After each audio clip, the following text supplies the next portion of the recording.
బీజాపూర్ హైవేపై ఘోర రోడ్డు ప్రమాదం జరిగింది. బైక్ను ఢీకొన్న లారీ ముగ్గురికి తీవ్ర గాయాలయ్యాయి.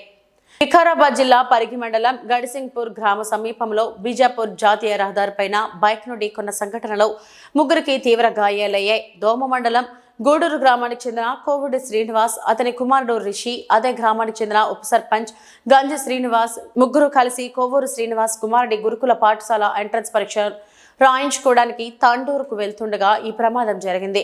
పరీక్ష ముగించుకొని ఇంటికి వస్తుండగా మార్గ మధ్యలో హైవే పైన గడిసింగాపూర్ గ్రామ సమీపాన పరిగి నుండి వెళ్తున్న లారీ ఢీకొట్టేసింది. మహారాష్ట్రకు చెందిన ఈ లారీ ఢీకొనగా ఈ ప్రమాదంలో ఇద్దరు కాలు పూర్తిగా నుజ్జునజ్జయ్యాయి. రిషి కాలుకు తీవ్ర గాయాలయ్యాయి. రక్తస్రావంలో ఉండగా స్థానికుల సహాయంతో ప్రభుత్వ అంబులెన్స్ లో చికిత్స నిమిత్తం హాస్పిటల్కి తరలించారు. వారి ప్రస్తుతం ఆరోగ్య పరిస్థితి తెలియాల్సి ఉంది. అరే పిల్లగాడు చిన్న పిల్ల ఉన్నాడు పాపం.